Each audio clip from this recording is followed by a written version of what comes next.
All right. Hello and welcome to the second episode of A Trip Around the Minor Leagues. This week's guest, we have Braidyn Fink. He is a left-handed pitcher in the Dodgers organization. He was picked in the 19th round with 581st pick. Nice to meet you. How you doing? Good. How are you doing today? I am good. That's good. Just trying to get home. Oh. Do you want to start this when you get home or no? No, you're good. All right, cool. I'm actually about to park. All right, awesome. All right. So we haven't really talked about your baseball, but we talked about when you got drafted. So can you tell my viewers who you are and what are you outside of baseball? So I was at the University of Oklahoma, and I'd gotten hurt going into my junior season. I had TJ, Okay. and pretty much I didn't really expect to get drafted at all. And then I was actually doing rehab. I was on the rehab table, and I got a call. It was my agent. I didn't answer it. I was rehabbing, so I was like, I can do that afterwards. And then he called again. I was like, all right, I probably should answer it. And that's whenever he told me that I'd gotten drafted. It's like, wow, Yeah. that's awesome. Huh. I mean, unexpected for sure. I Yeah. had never even talked to the Dodgers or anything. No, it's just right out of left field. Yeah. Oh.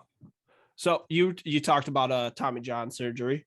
How was that rehab? You know, ESPN, MLB Network, they're always just like, oh, this guy's down with Tommy John surgery. That's like 2 years, but they never go into like, this is what happens. This is what's happening. Can you explain that process?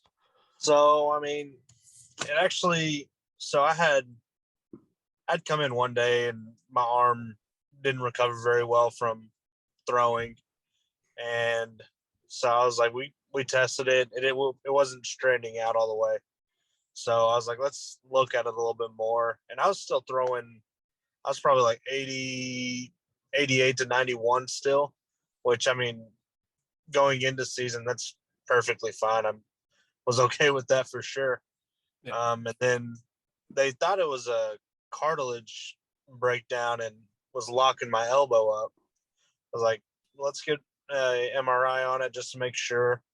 And then I ended up having Tommy John surgery like February 26th. It was like the first weekend of the season. Oh, yeah, it was terrible. I was having surgery as they were flying out to San Diego. Oh man! So you weren't even there for the first game?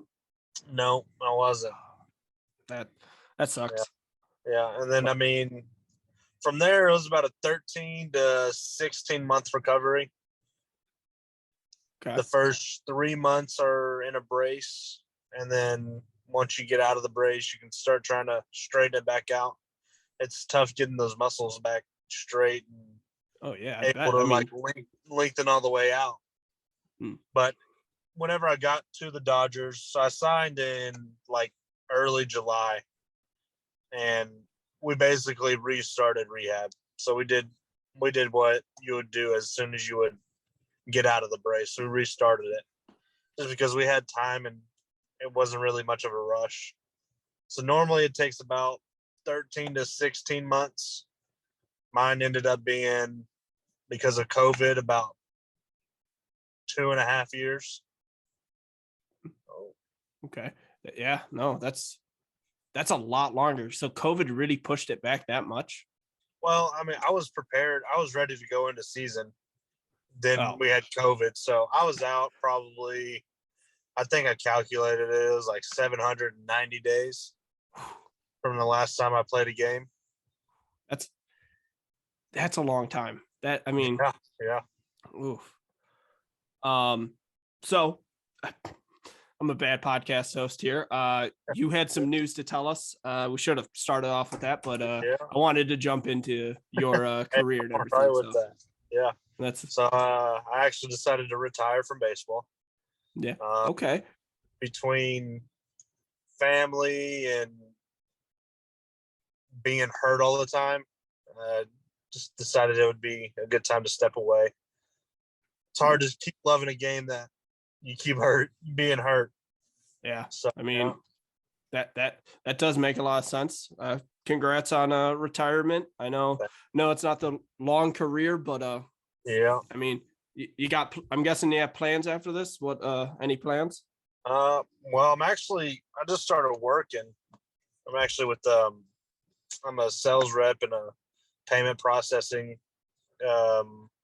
industry, and that's nice. It's been a good start so far. So nice. I mean, is that what you went to school for at Oklahoma? No, I went to school for HR. I mean, for the most part, it was just to be eligible for that. So you went to play baseball. I get it. Pretty much. Anything else you do at Oklahoma, or like were you in a frat or school organizations? Wasn't in any of that. Yeah. Okay. I don't even think just baseball. I don't know if we were allowed to be in a frat. Oh, well, I didn't even know that. I'm not sure, but I don't think we are. I haven't heard of any guys being in one. So. All right. Awesome. Thanks for that information. I mean, absolutely. So, talked about your draft a little bit. You had no idea, no inclinations at all. No idea. No. Huh. Well, I mean, the negotiations started, and I actually planned on not even leaving Oklahoma. Oh. I had told OU I was coming back, and I told the Dodgers I wasn't going.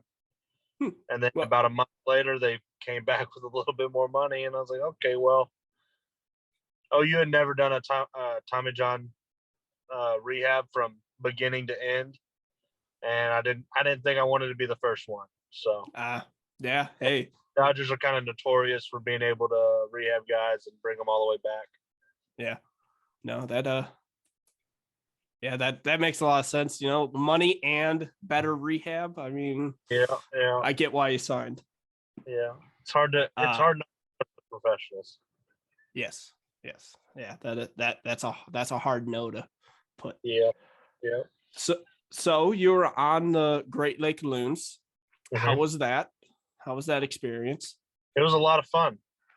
It was good to kind of prove to myself that I could come all the way back and I could compete again. That was really good for me, and that staff was amazing. We had a really good staff, and then the whole team in general was a lot of fun. Nice. Go ahead. Sorry, go ahead. It was a good atmosphere on a lot of those games. The Loons do a really good job. Nice. What was the biggest name you played with when you were at the Loons, or against, I guess? Well, I threw against Spencer Torkelson. Oh wow, yeah, that's a pretty big name. Yeah. And I played with, Bobby Miller and Clayton Beater were on the team too, which those are first second round guys. Landon Knack. Okay. Really good player. Yeah. There's a lot of really good players in the Dodgers organization. That is true. They got they're notorious for having a good farm system. Yeah. Any locker room stories you wanna tell me about? No, I don't think I can spill any of those. All right. I got try. Yep, I understand. So when you did pitch, what were your pitches? And you got a 3-2 count and you got to get the out. What was your go-to pitch? Yeah. So I was primarily fastball slider. I mixed in a changeup. I think by the end of the season, it was about a 5% of the time pitch. Didn't really throw it much. But, I mean, for the most part, heaters were the way to go. Okay. What's your top out at? 97. 97. Yeah. I had good ride and a little bit of cut with it, so made it tough. Nice. All right. Did you so you're from Oklahoma, correct? Yep. All right. So there's not a lot of baseball out there. I mean, you have Texas, I guess, but what was your favorite team? The Boston Red Sox. Oh, Red Sox fan. Big Poppy Yeah. fan or Lester? Very big Poppy fan. Nice. Yeah. Well, I guess you can't really have it. Yeah, my mom was a Yankees fan, so Ooh. always good against her. That was the main reason I was a Red Sox fan. All right, yeah. That watching games had to be fun at your house. Oh yeah, for sure. Nice. So I think all right, I got one more question and then I think we're gonna conclude the interview. So what advice would you give to a group of children or a child who wants to make it big in the MLB? I would say just to put your head down and just go and just grind. Baseball is a game of failure, and learning how to deal with failure is the biggest thing about it. All right. Well, thank you. I appreciate the breaking news on my podcast, and I appreciate you coming on. Thank you. Sounds good. Thank you. Yep. All right.